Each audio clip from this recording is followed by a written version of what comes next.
Give me a clean fight, una pelea limpia. Ponchos over here gonna be okay. Puños aquí van a estar bien. Buena suerte a los dos. Good luck. Both of you. Let's do it. The question in this fight might be, is Tomas Dulorme mean enough inside that ring to deal with Terrence Crawford, who's a mean little fighter? Said, I'm not the guy to be talking, I'm the guy to jump. And he means that.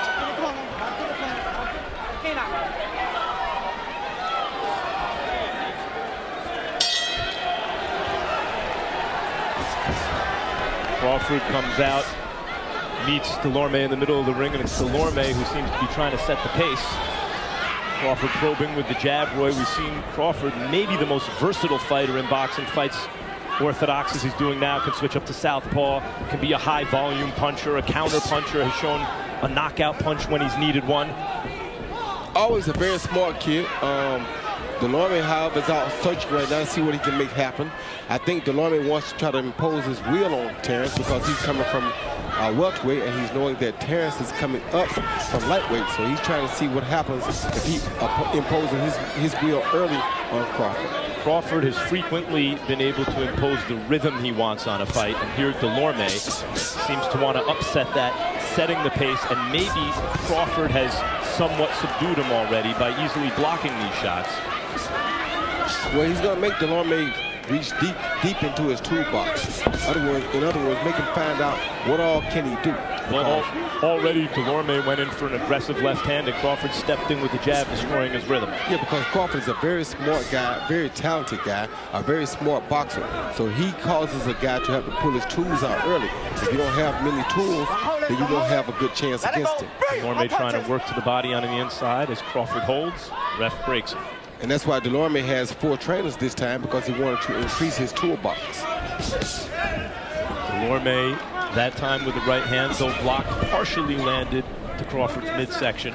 And that may be a decent strategy for him, Roy, even if he's not landing cleanly, land on Crawford somewhere. He has to throw as much as he can to make Crawford keep his punches at home, or keep his hands at home for defense, like that. But Crawford's smart. So if I'm in Crawford's corner, I'm telling him let's just wait Dulorme out, because usually Dulorme decreases in the later rounds. His output does. Dulorme's been the more energetic fighter. Crawford, the fighter with better timing so far. 2 minutes gone in round 1.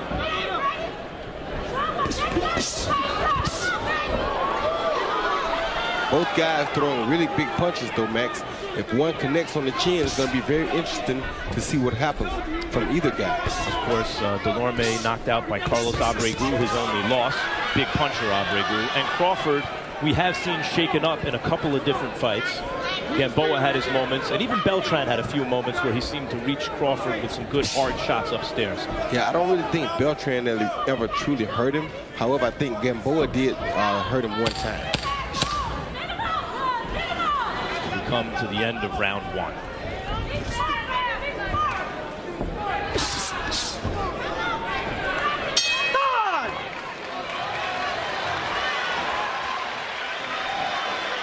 And there's Terrence Crawford's mother making the trip down here to Arlington. Hasn't had to travel far in Nebraska recently, in Omaha. Not when he coming forward, when you going forward. 1 and 2 up. One I stay down. Somebody get out. So hey, start using those feints a little bit. Maybe 1 or 2 to see what they're gonna do. After you feint, go with that jab. Okay. All right. You see how when you stand, he ain't gonna come forward. You see how far it's. Estamos bien, tranquilo. Estamos bien. No te voy a dar agua. El cubo que va aquí, ¿dónde va el cubo que va allí? Para tirar agua. No es que no lo. Ven aquí, vamos, vamos. Mano arriba.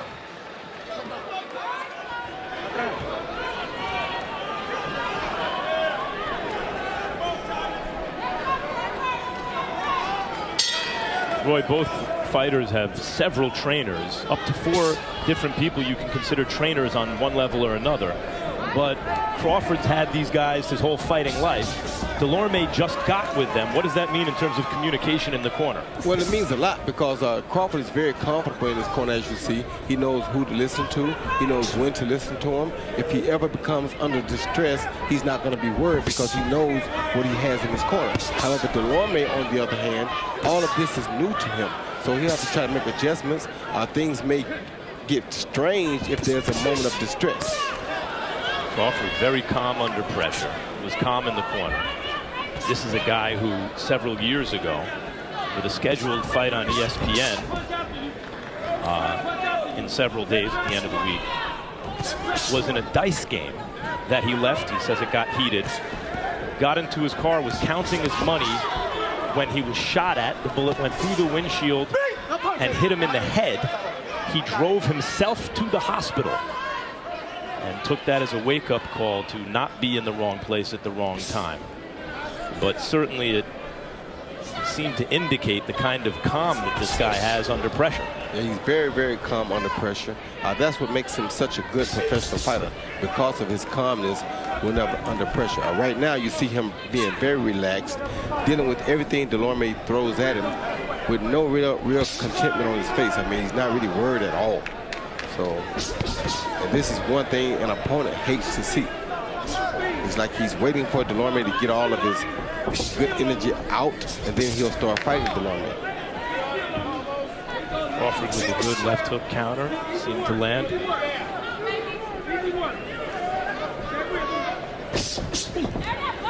Dulorme trying to step up the activity, but Crawford easily weaved both jabs. Throws one of his own. You heard in Crawford's corner, they want him staking out the middle of the ring, which is what he's doing right now. But the early difference in this fight already, Max, is that you see Thomas Dulorme, he's doing things that are working things, but he's not really doing things that are boxing things. Crawford is doing things that are boxing things while he's working. In other words, Crawford is countering Dulorme's jab, countering his hook, countering his right hand to the body sometimes. Whereas Dulorme is just punching. He's never doing anything to make an adjustment or reacting to Crawford's punches. Crawford's body, in a boxing sense, is very much the instrument of his brain. He can think very quickly and make his body react immediately. And Dulorme seems to have less of that than Crawford so far.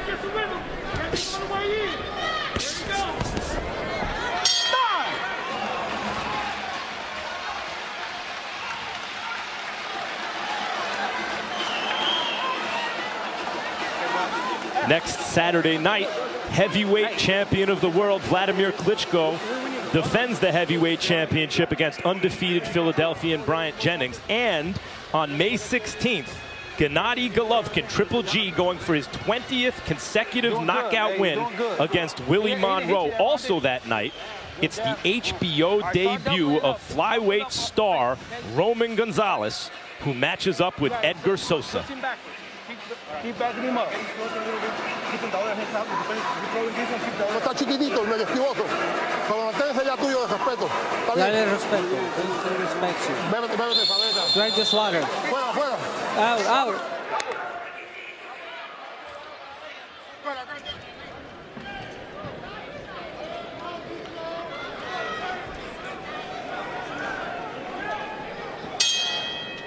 Round 3 here in Arlington, Texas. The opening fight of a split-site doubleheader a little bit later on. From Verona, New York, Matisse Provodnikov, which, boy, the bell hasn't rung for it yet, and it's already almost a Fight of the Year candidate. World War III is about to break out in Verona. Meantime, the chess match that many anticipated, and Crawford, though he hasn't done a whole lot, seems in control. He is in control. He's using his jab. Like I said, he's making a lot of boxing moves. He just swiped him across the chin with a small right hook just to let him know I can hit you whenever I get ready. And just then rolls with the shoulder, so Dulorme's punch goes wide and connects with his own inside.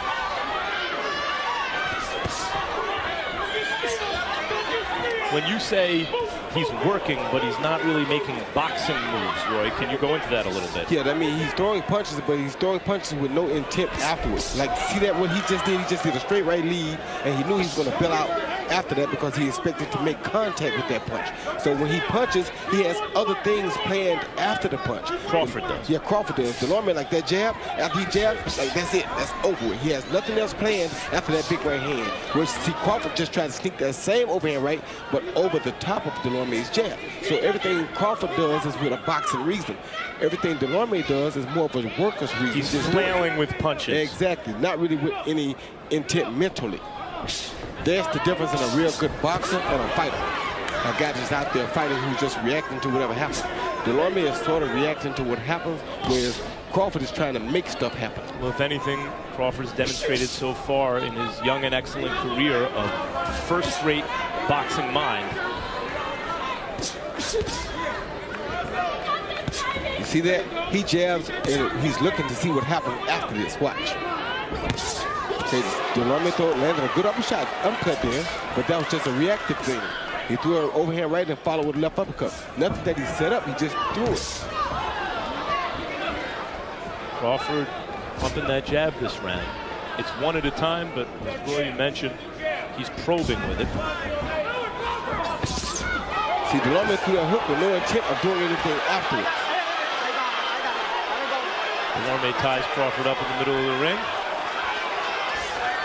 Throws a flailing left hook, to which Crawford responds with a straight right hand that lands and a jab. And while Crawford is throwing this straight right lead, he's eventually going to try to set up a hook afterwards. It's just that he's constantly hitting him with it, so he's getting him used to seeing it. Sooner or later, he'll follow with a left hook, so you know he has intent after that punch. No. Crawford That's it. grabbed again by Dulorme near the end of the ring.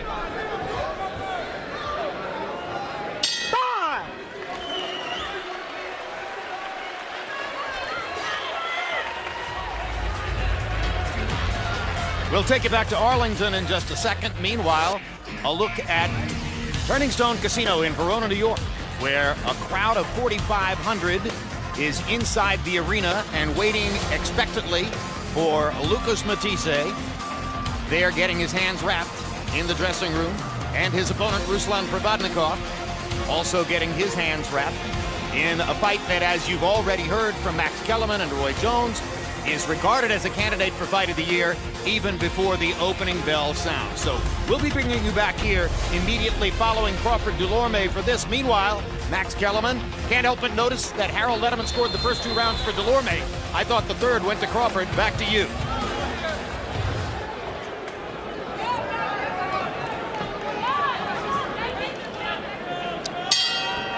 So we begin round 4 with 3 in the books. The inimitable Harold Letterman. How do you have it, Harold? Thank you, Max. I gave the first 2 rounds to Thomas Dulorme. I thought he was busier. Terrence Crawford more relaxed. Dulorme, winging some really hard shots. In round 3, Terrence Crawford put his game together, started throwing nice left jabs. Dulorme didn't do much. Dulorme was laying back, looking for that left jab, hitting him in the face. 2 rounds to 1, 29-28, Thomas Dulorme. Thanks, Harold. And Roy, I can see that. While Crawford, you could see, was strategically in control of the fight, in terms of the actual action, Dulorme was busier in the first 2 rounds. Yeah, because like I said, he's working, he's pushing the issue, but he got to do it with boxing intent to last 10 rounds or 12 rounds. And at some point, he has to start making real boxing moves. Sure, in a 12-round fight, of course, if you have 2 in the books, you don't have to win that many more to make it a close fight. But because of his reputation, though, I'm sure Terrence Crawford is not worried because he's hoping that Dulorme is going to fade like we've seen him do in the past. And like the last fight he had, we saw him fade badly, and that's what I'm sure the Terrence Crawford corner is looking for. CompuBox analysis of Terrence Crawford corroborates what boxing fans see when they watch him. He's versatile. He's adaptable. If he needs to be the aggressor and have a high volume punch output during the course of a fight, that's what he'll do. If he needs to be the counter puncher, he'll do that.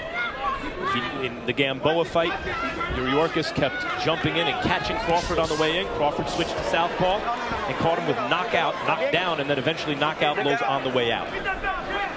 And just now I saw Thomas Dulorme actually do some boxing stuff. He tried to counter with an uppercut and a right hand, so he did something with not all the intent on just the first move.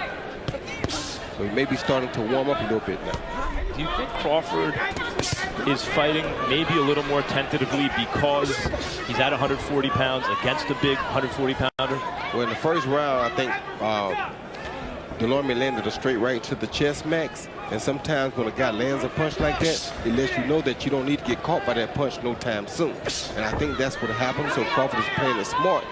And his corner told him the same thing. Let's let him burn some more steam off.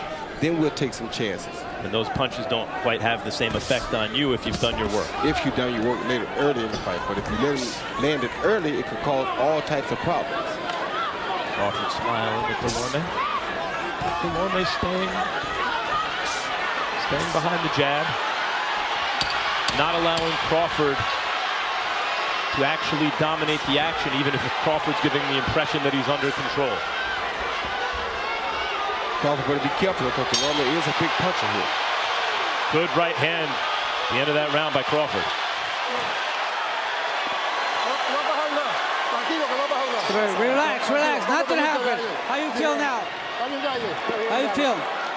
Escucha, ¿Cómo estás? How are you? vamos, no. Cuando él se ponga difícil para atrás, Don't allá, go backwards. tú no le vas para encima, ven a los lados. Go see side to Dame la side. botella. Give me the bottle. Pintor, tú estás pendiente de nada. May 5th, don't miss the premiere of 24/7 Canelo Kirkland. And on May 9th, it's the live fight between the Mexican superstar Canelo Alvarez and the hard-charging knockout artist James Kirkland. Volvemos.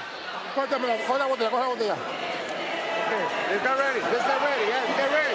Let's get ready. Start getting now. Let's go, let's go.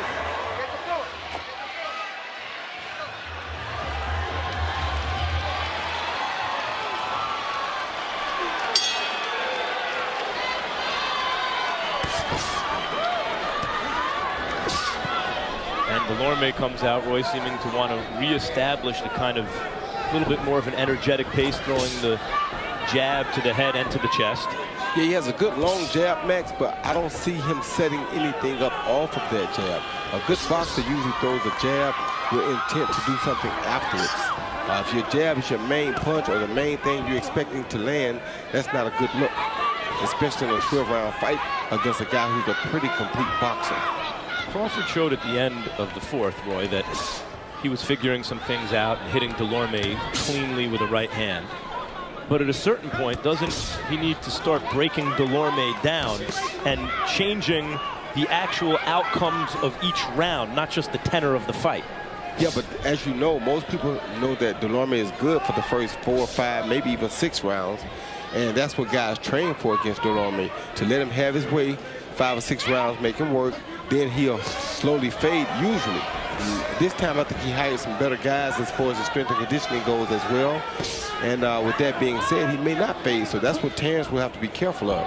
And not to belabor the point, but he was a real top welterweight prospect not long ago, Dulorme. A big welterweight prospect. So Crawford can't get too relaxed here because he can't punch. Yeah. And Dulorme, while that 1-2 didn't come close to landing, Crawford easily picked it off moments ago on his gloves. It still kept Crawford's gloves at home. That's the good thing about the work ethic that Dulorme has. It does. That was a good boxing move. Like I told you last round, now he's starting to do boxing moves, and it may be that he's warming up now. Because early he wasn't doing things like that. Dulorme having his moments in this first half of the fight. But the question with him is not, as you mentioned, how he does in the first half of fights.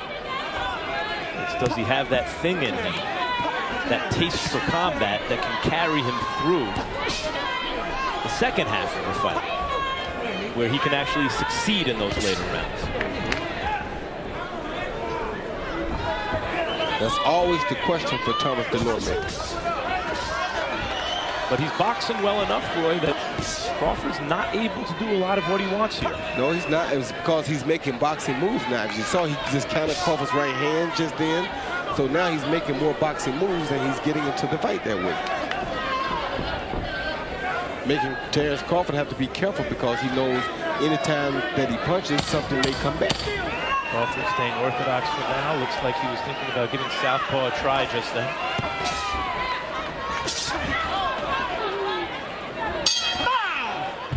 Ending round 5.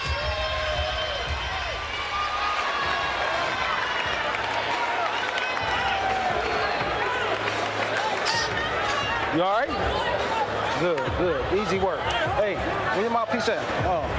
Hey, don't get lazy with your punches, okay? Be real careful. This motherfucker's still dangerous because he's still throwing with all that damn power. Yeah. All right? He's tiring himself out and shit. What we on, 6? 6 coming, bud. All right. Hey, pick it up. You said second? Yeah, 6 coming. All right. I know you're good. But just pick it up on him a little bit when you get closer to the end of the round like you did the round before. Okay? All right.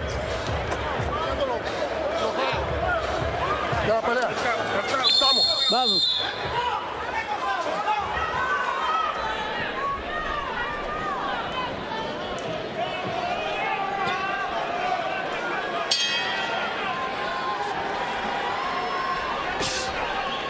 We start round 6.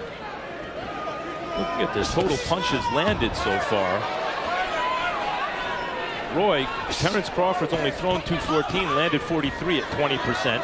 Dulorme's thrown 266, landed 19%, but because he's busier, he has the advantage through 5, 50 to 43 over Terrence Crawford in terms of punches landed. And that might be the only one that matters so far. Exactly. That's what I was trying to tell you. He's right about round 6, and you see what happened in round 6.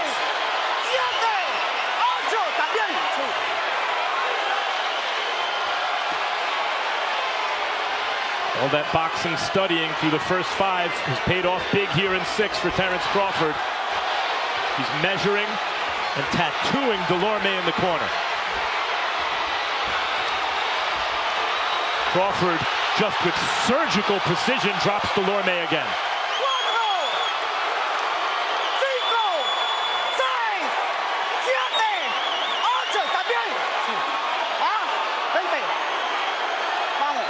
That's flashing good power for Terrence Crawford against a big guy for the 140-pound division. Look at the accuracy here, Roy. The way he's setting him up, the way Terrence Crawford is setting Dulorme up for these surgical strikes. And he's smart. He's beating the head and the body, man. He's not just head hunting. This is what you want to see in a good champion. He's not just strictly head hunting when he has to get hurt. He's going to the head and the body. It's pretty clear through those first 5 rounds, Crawford studied up and now knows every single thing he has to do, and he did it. That is a sensational 6th round knockout for Terrence Crawford. One sensational performance after another. Look out, junior welterweights.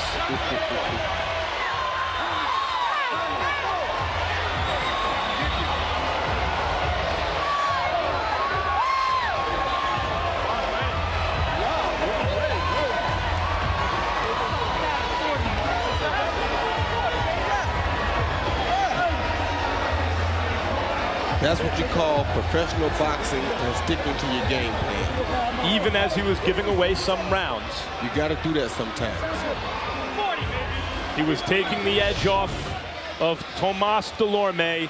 And here are the 2 shots that hurt him, Roy. Measured him, hit him with the left and the right hand. Feinted the jab and hit him with the hook right hand, something he had been setting up behind the jab all night, which is what I told you earlier. When he's used that jab, he's looking for what he can do afterwards. And it's what he did after the jab is what hurt Thomas Dulorme. When you saw Dulorme punch, he wasn't doing that. See that?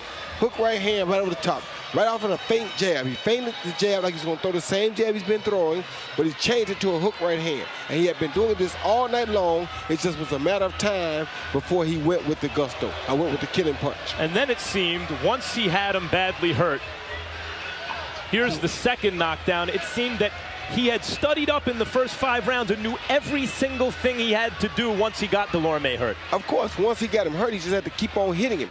He's fatigued a little now. Once the fatigue sets in, you just keep throwing at him. He caught him with that clean right hand, and down he went again. And here's the end. I mean, Dulorme never truly had his legs back, Roy, and possibly could have continued fighting, but it was clearly academic at that point. Crawford seemed to have beaten the fight out of him. Crawford made sure he beat the head and he beat the body so that he would never get his legs back. That's the mistake a lot of guys make when they're trying to finish. They beat the head, but they don't beat the body to ensure that the opponent doesn't regain consciousness. Terrence Crawford celebrating with Coach McIntyre.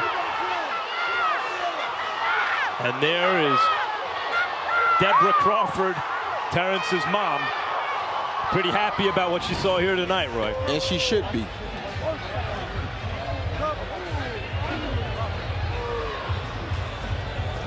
Let's go to Michael Buffer for the official announcement. Ladies and gentlemen, the star continues to rise for the Fighting Pride of Omaha, Nebraska. He is still undefeated, and he is now a two-time world champion and the new WBO super lightweight champion of the world, Terrence Bud Crawford. Official time 151, round number 6.